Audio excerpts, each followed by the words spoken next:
Episode 140 of 5 Drinks Or Midnight. In the show, we bring the questions, guests bring the drinks, we try to wrap up before midnight. Today, we are headed into Crown Heights to go to Whoopsie Daisy to talk to bar owner, author, Boozy Feminist, Ivy Mix. But before we do, like and subscribe, hit the bells, the whistles, leave a comment if you like what we're doing. Really helps us push us in the algorithm. Let's get started.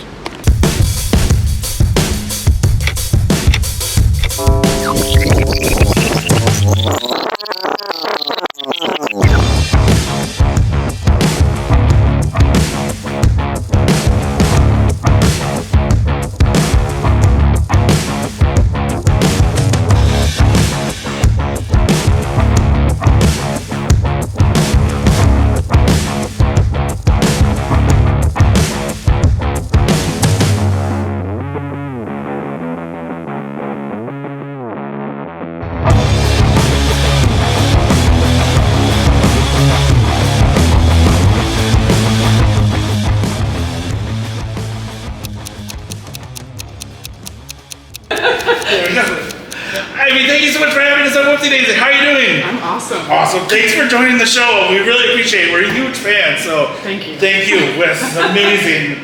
I guess question one, what are we drinking first? Yeah, so this is a drink called the Tinto de Verano. Here at Whoopsie Daisy, we're a wine bar. Okay. We do martinis and stuff, but really we're a wine bar. Okay. Obviously, my background's mostly in cocktails. Yes. I spent a lot of my time in my life, not only in Latin America, I wrote a book on it, but also in Spain.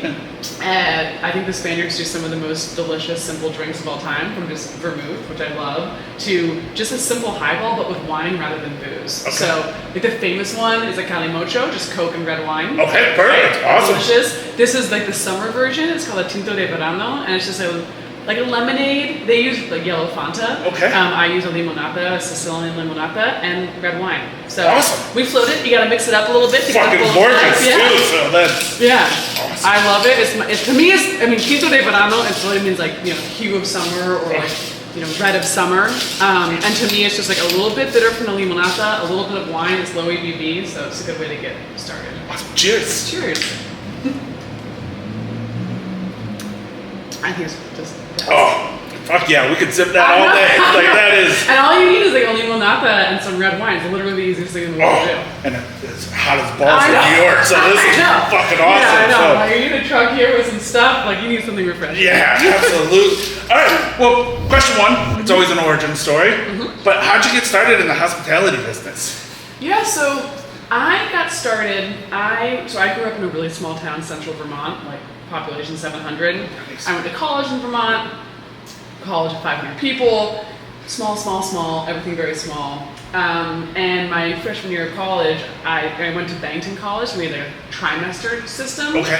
And, I went to a liberal arts school, but on the liberal section of liberal arts, we're like, woo, so liberal. All right. So pretty much like, go do whatever the fuck you want. I'm like, all right. So we had a spring term, a fall term and a spring term, like any other school, but then we had a winter term called fieldwork term, which was like, go and do work in your field or go get life experience, basically. Obviously, at 19 years old, I didn't have a field. I was like, I don't know. Yeah.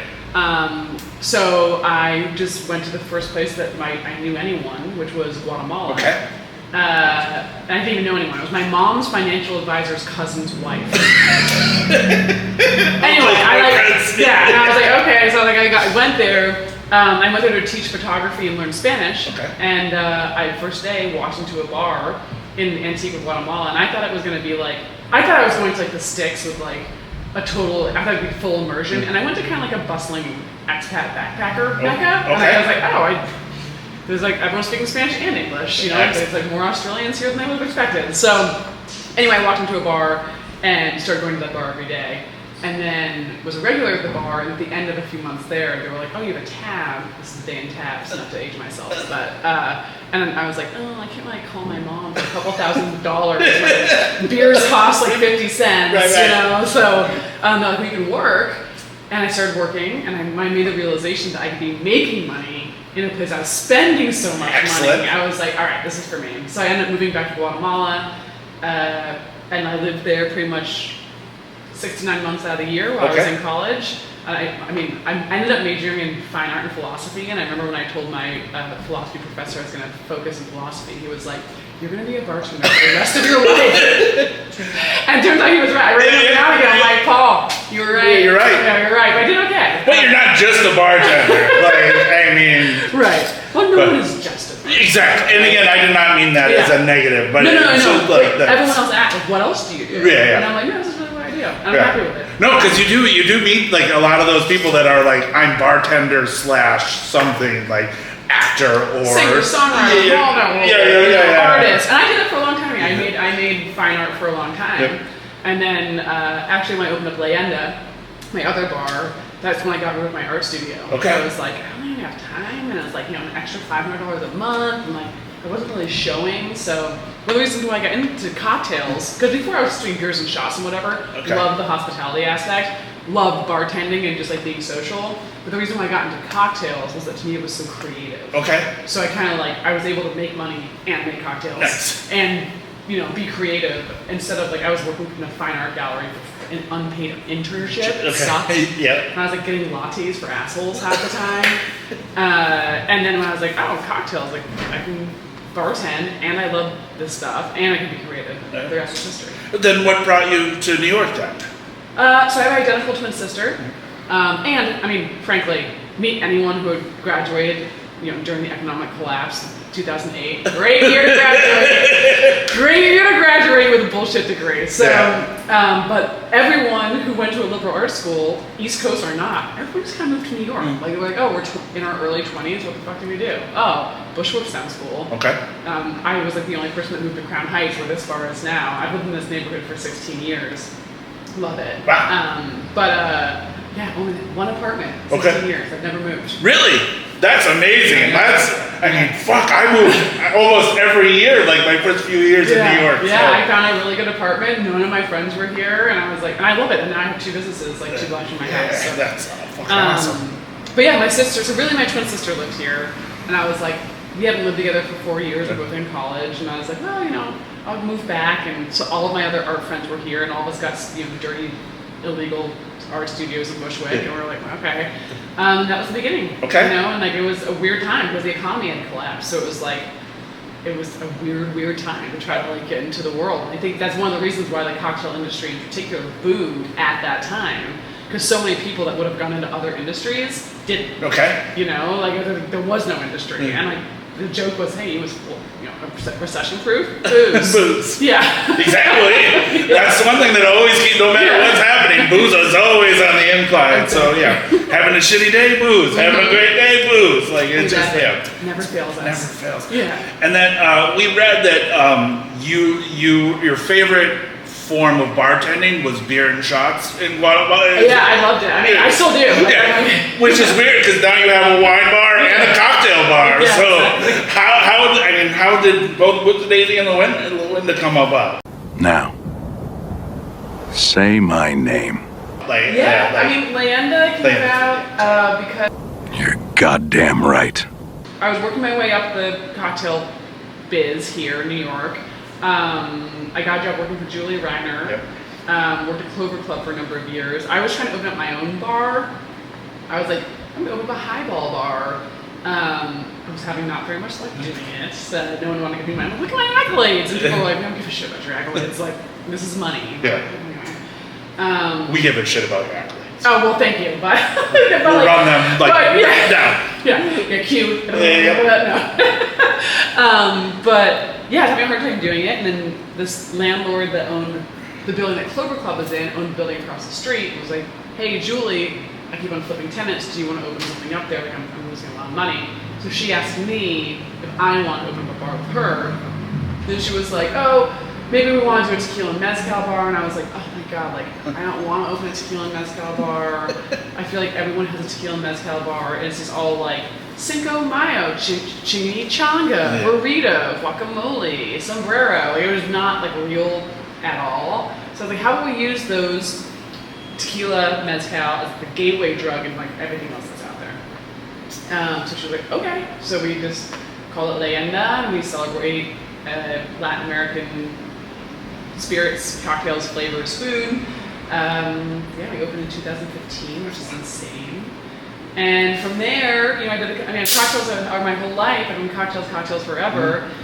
I've always loved wine, I've always drunk wine, who doesn't? But I got into the winemaking process mostly through my love of sherry. Okay. I just got introduced to sherry because of cocktails. Sure. And I was like, and I started going to Spain, as I I love Spain. And I started experimenting with sherry cocktails, and I really love going to go see I love most spirits because every spirit and or wine is just an agricultural product in its essence. I grew up in farm country, so I love going to see farming practices and like how people do stuff, and vineyards in particular and viniculture was fascinating to me. So really got into it. I got more and more into wine.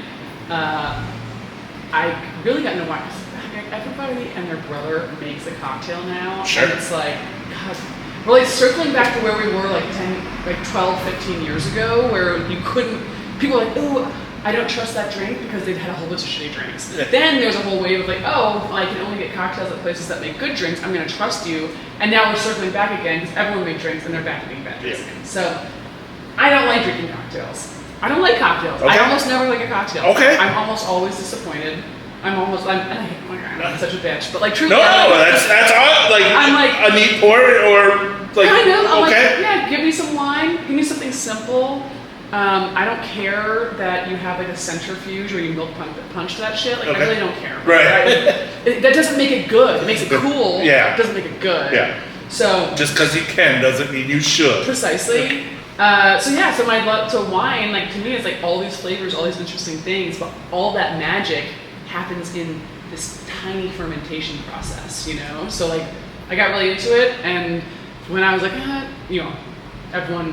don't wish opening a bar on my worst enemy is a truly horrific process, but you forget, it's like childbirth. You're like, oh, maybe I could do it again, and I own Fiasco, my wine and spirit store across the street from here, and we were always kind of joking about opening up a bar, and I was like, well, wine only. Like, my whole thing with this place and any other bar I ever open, like, we do cocktails here, but it's all glug, glug, glug.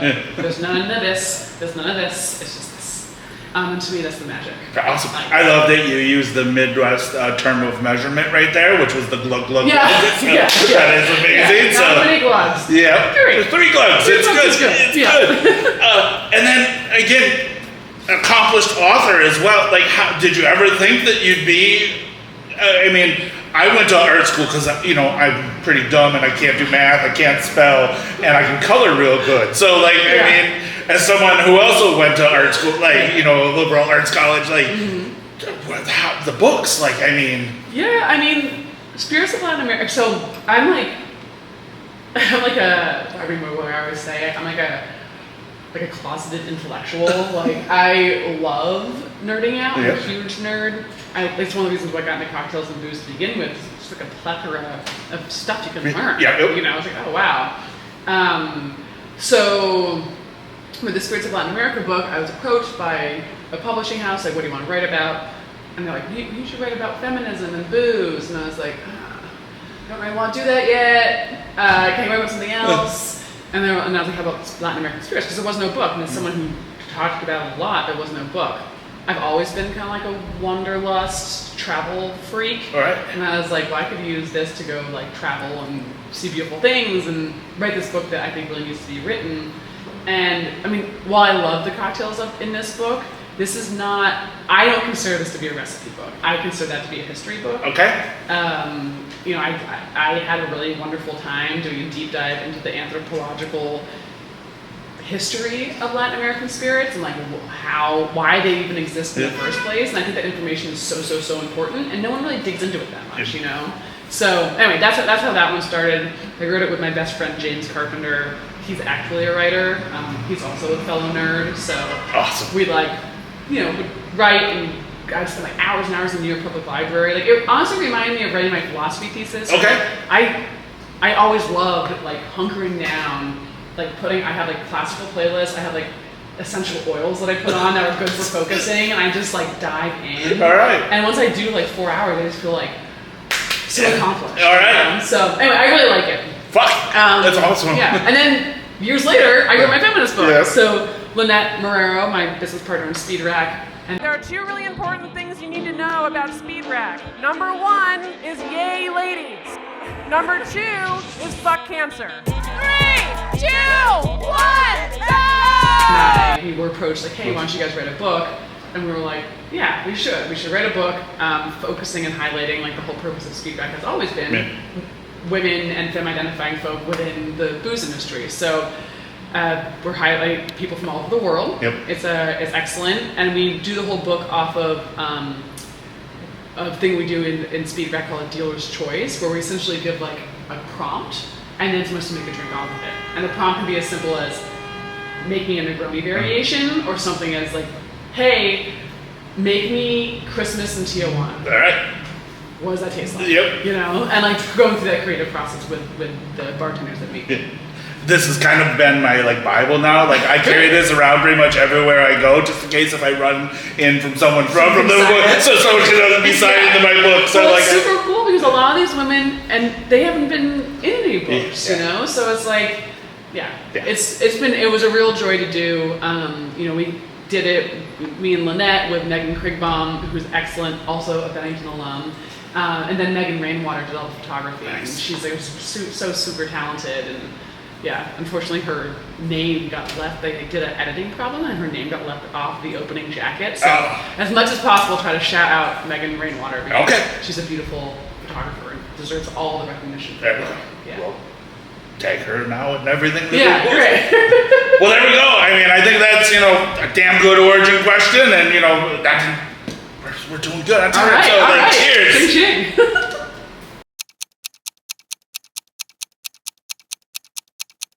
All right. Question 2, drink 2. What are we drinking? Okay, here at Whoopsie Daisy, we do our cocktails in 2 different sizes. We have like a normal martini, like a normal size you get anywhere, 4.5 6 ounces, or we do a 2-sipper, which is just a mini martini. Okay. So I personally, when I drink martinis, all I ever want is like a few sips. Okay. It has to be really, really cold. We also keep all of our martinis, we pre-batch everything, we keep them really cold. They're all freezer martinis, so we just pour them. Nice. So this is our gin 2-sipper martini. I got inspired by this concept because when I went to Australia last September, everywhere I went had 2-sippers. Okay. So it was like a fad there. I'm like, that's all I ever want. I don't want a huge thing. That's like, this is all I ever need. So this is it. Perfect. 2-sipper Awesome. martini. 2-sippers. That's awesome. Yeah.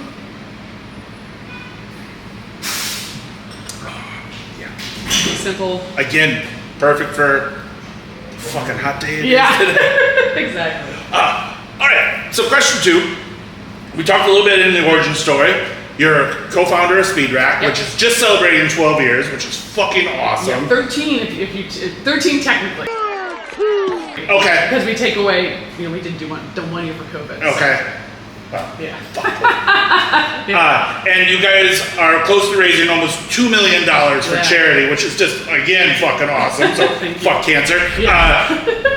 If you were to give advice to a young 19-year-old Ivy Mix that's getting into the bar industry and wants to compete, what would your advice be? I mean, I think this question is a lot different now than it was when I was getting into everything. Social media wasn't, it existed, but like there was no Instagram. You didn't have social media on your phone. Yeah. Like, you had Facebook. Or MySpace even, I think, still existed. Friendster. Exactly. We had those things, but we didn't have like all the social media aspect that we have now. The industry was also a lot smaller. Like, you met people by going to conferences. I guess you still do, but I think no matter what, the advice stays the same, which is you have to just work. I think that working has. People forget they have to do it sometimes. Go work a shitload of bar shifts. Yeah. Like, start from the bottom. Now we're here. Yeah. Take that shit job. Work your way up. Like, no, you're not gonna get hired the first. If you don't have any experience, you're not gonna get hired the place you want to work right off the bat. So go somewhere else. Work yourself. Prove yourself. Go forward and get a good job, and then work your way up there. And be loyal. And don't be too kind of bopping around. Like, pick a place, stick to it, be dedicated, and then never burn a bridge and go forward, But certainly I think it's like one step after another, and always keeping an eye on the prize. Like, for me, my motivation was people telling me I couldn't do it. Sure. And I was like, yeah, exactly. I was like, I'll show you. Like, so that was like always my motivation. But find the motivation. If your motivation is fame, you're in the wrong industry. Okay. Like, if your motivation is, making your own schedule and, you know, not conforming to kind of the Lemming way of life, I think you're in the right industry. If you want to make beautiful things, then great, you know? But I think the number one thing is finding a path, finding the focal point, and working towards that focal point. Without any focal point, you kind of drift. And the focal point can be so easy. Sure. Like, I just want to meet Joaquin Simo. Okay, well, guess what? He's around. You know? Yep. You know? I just want to get a job at Candelaria in Paris. Okay. Right then. Got it. You know, like how are you gonna make those steps to happen? So I think that that's the most important thing. Okay. People to kind of like sit and expect life to happen to them.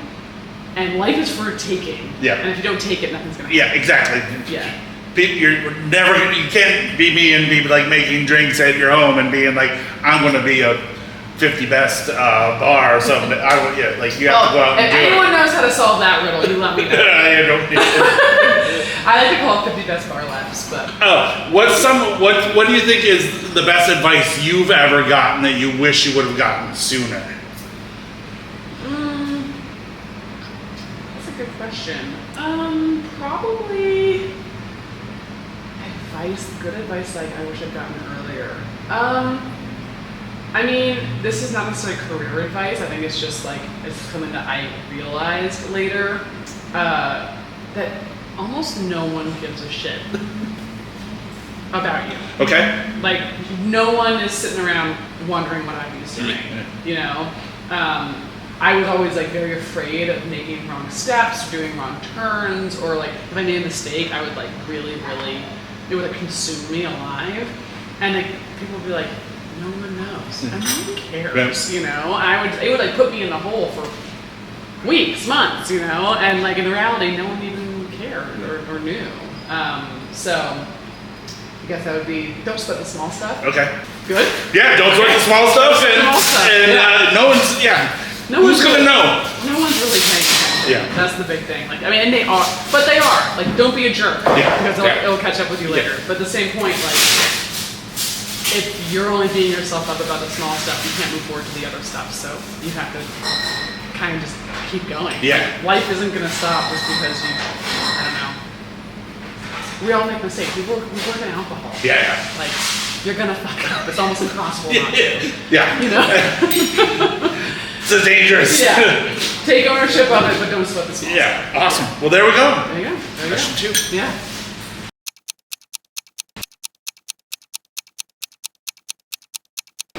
Question 3. Drink 3. What are we drinking?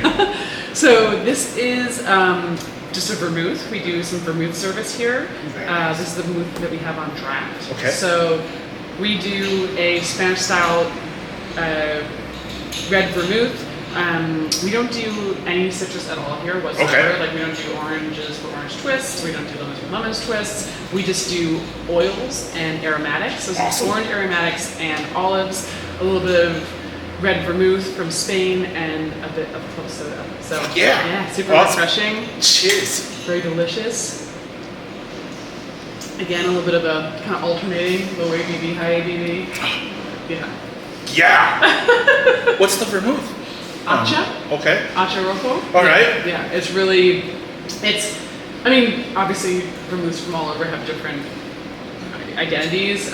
In Spain, they're tend to be a little bit more like cream soda sweet. Okay. As opposed to like Italy, which is a little bit more like botanical, a little bit bitter, a little bit more rich, a Trino style. And then French can be a little bit more aromatic. Okay. Yeah. Yeah, that's damn fucking good. Yeah, That's yeah. really Very crushable. Oh yeah. Again. And you're an ice nerd, so I had to give you a nice ice cube. Oh, thank you very much. All right. So question 3, we call in our talking shit segment because we are now 3 drinks in, so it's not that bad. But what drink do you think is the drink of 2024, and what drink do you think needs to go sit down for a little bit? Oh, I think milk punch should just go away. I'm like, all right, it's clear. Yeah. Congratulations! Yep. Wow, you made something that's clear.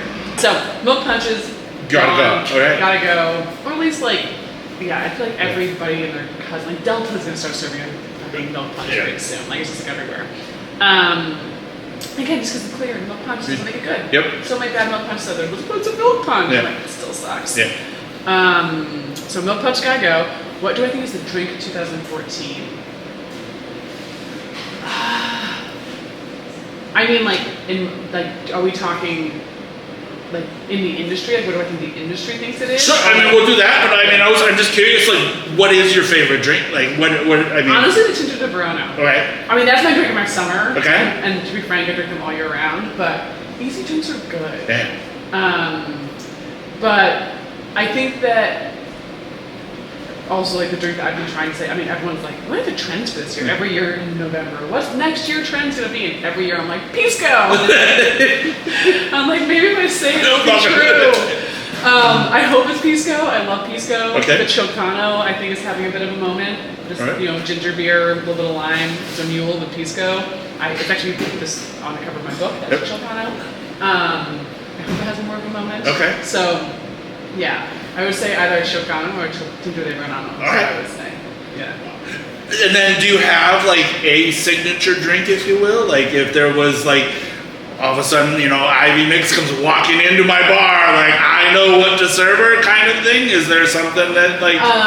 like a signature, like one of my own? Or not even, but, like, just... What do I like? Yeah, what is your signature drink? I like a 50-50 gin martini Okay. with a twist and an olive. All right. Lynette and I call it grandma style.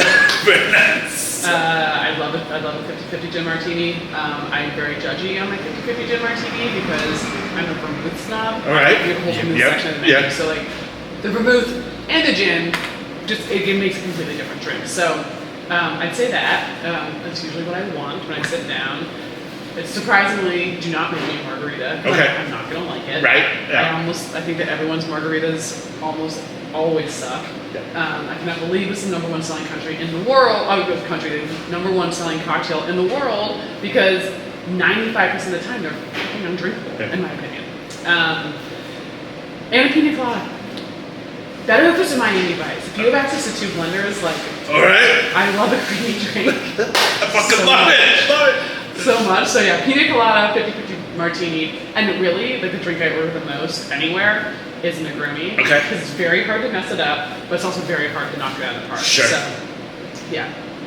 You have your options. I mean, we got through question 2 that, no margaritas, no burrito, like, kind of stuff like that. But, like, what, I mean, just, you think that they're just trash drinks? Like, a margarita is terrible? I think that most times margaritas are terrible. Okay. I think that people are not using the correct ingredients. Your margarita is only as good as the tequila you put in it. 95% of tequila out there is trash. Yep. I think it's like one of the. I wish that a different category became popular. Okay. I'm like, why tequila? Why agave? Like, why couldn't we pick gin again, or something that's grown with grain that grows like in a year or a season with fields that can be easily converted into something else, an agricultural product? Agave, you're locked in for 10 years, 7 years minimum, and they're just not being, the spirit itself is not being treated with the respect that it should, and the result is really dead margaritas across the board. All right. Not into it. Make better margaritas. This is the, it's in my book, my recipe's in my book. There we go. There you go. Yeah, Valley Tequila, Cointreau, fresh lime. All right. That's the way you make a good margarita. I think that's question 3. We talked some shit. It wasn't too bad. It was a quick and easy one.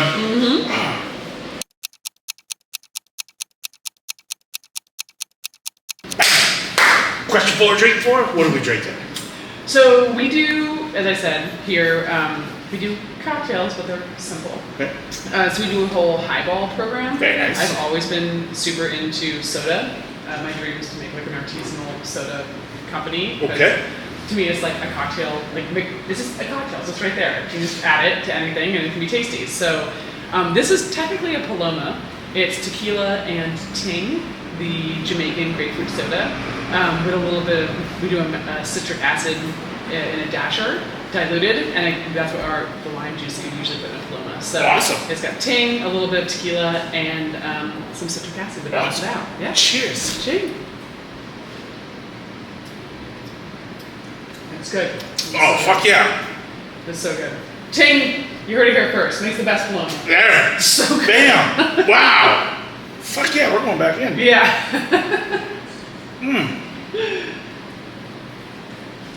All right, so question 4. You've classified yourself as a project-oriented person. You need a project. Yes. You got 2 bars, you got a bottle shop, you got 2 books. You, again, speed rack, 13 years. You just hit a, personal milestone. You got married, congratulations. So cheers to that. What the fuck's next? Again, not looking for secrets or anything, No, but no, no. like... I don't know. I mean, it's so funny because it's like, it's not like, I know the shit talking section was in the last, Yeah. was number 3, but, sometimes I'm always like, oh man, like, and that's nothing to go against you, but people ask me all the time, like, what's next? Sure. And I'm like, dude, just all shit. Isn't this enough? Like, is this enough? And the reality is, I don't know. Okay. Getting Whoopsie Daisy functioning and like, a profitable business would be number 1. Yeah, and also we forgot to mention in question 1, but 3-month anniversary as well. So maybe again, cheers to that. So. I know we're out of our first trimester. We're telling everyone she's happening. Yeah. We're very happy to be here. But yeah, we I mean, probably not another bar. At least not for a while. Bars are so hard. So hard. And it's just like all I can say is it's so hard. Okay.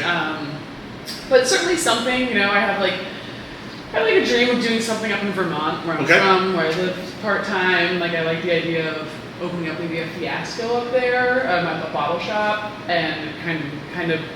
But I mean, I love Fiasco. My bottle shop is a fucking dream. It's no way to make a bunch of money. You will not become a millionaire opening a bottle shop, but people come in, they buy stuff, and then they leave. It's just so. It's like bye. No one. I don't even have a porter service. No one uses my bathroom. Yeah. It's like it's amazing. No one tells you made your drink wrong. No. I make this better at home. Yeah, they might come in and say, I'm like, oh, like my wine was corked. I'm like, was it now? Yeah. But like, okay, here's a refund and it's fine. Yeah. But yeah, I think that I would love to do something like that. I mean, honestly, like starting a soda company. I'm limited in what I can do with booze because I'm on liquor licenses. I can't like go and like start my own vodka company. Sure.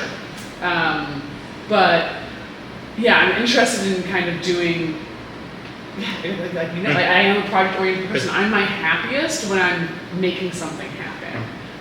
But at this point in my career, I think I'm more interested in making things happen that are better for the communities in which I live and like bring things to people who need it rather than trying to play this kind of global domination, like how many times I can get myself in the New York Times kind of game. I love Whoopsie Daisy because I mean you walk here, like look around, there's nothing here. Like, and I live 2 blocks away from here, and I'm so happy that me and some of my friends who live here have a place like this to go and drink. Like, that's a great thing. And I want to provide more services like that. To me, that's the important thing to do. I love being a beacon of my community. To me, bars that's the purpose of them. I agree. Like, okay, whoop-de-doo, fucking milk punch. But if you make a really good milk punch and you bring your community together, like, all the better. I think that's being a fantastic bar and a famous bar means you will have tourism. But I mean, congrats! If you manage to run a bar on tourism alone, like props to you. But I personally like having regulars, and I like cultivating those relationships. And whatever I do next will hopefully be about that. Also, I don't know. Maybe I'll have a kid, like TBD. Time's a ticking. So I only have so much more time. So like maybe I'll do that. Like that would be the biggest project of my life. So. Yeah, I don't know. Something that's a little bit more creative. I've been a little bit more operational for the last however many years of my life. Well, I was hoping that you were the reason behind the question. I was hoping you were saying like vacation. Like I mean, I was like. I am going to take a honeymoon. There you go. I'm taking a honeymoon. Going to Vietnam. Very excited. Awesome. But vacation. Yeah, what's that? That's amazing. Read a good book. Write a good book. I mean, well, I was gonna say, is there another book in the not yet looking, but no, and then truly, I don't have anything in the works yet. I mean, I would love to write something that's, I mean, I like pitched my agent. I was like, I'm going to write a book of the eau de vies of the world. He was like, no one will buy it. And I was like, come on, I love eau de vie. He's like, no one gives a fuck. And I was like, oh, I care. Yeah. Like, I posted on Instagram the other day because I like pouring eau de vie here and I'm trying to get people into it. But even like at a wine bar, you think wine people would like eau de vie? Still, they're like, I'm good. Yeah. But yeah, I think that whatever it is, something a little bit more creative. Try to just like revel in the moment for a second. I have a dream of writing a book about American diners. Okay, Maybe awesome. I'll do that. Yeah. Who knows? It's kind of nice to be in this like aftermath of like, you know, planning this wedding. I did my wedding all myself. I didn't have a planner or anything. It took all this time. Opening up this bar. The first half of 2024 was like a. Well, yeah. Again, you guys are fucking busy. It was crazy. Like, the book came out. The book came out the same day I opened. yeah, it was just same week. because you guys had the launch party for the book, and then the next day was the opening party here. Yeah. I mean, the fact that I even survived that was insane. And then I got married a month later. Yeah. It's nuts. So yeah, I'm kind of just like chilling for a second, and then whatever comes next, it'll be fun. I want to be more creative. I love doing, even like I'm a flavor. I call myself the chief flavor officer for this CBD THC cannabis RTD company. It's like so many acronyms. But I do a lot of flavor development for them, and I really like going to these like huge flavor houses and like trying to talk flavor, but like scientists. All right. You know, so if I could do more of that, it would be also great. Awesome. Yeah. All right. Well, there we go. Question 4 down the hatch.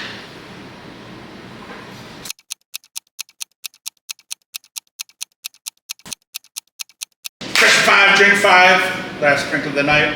What do we have?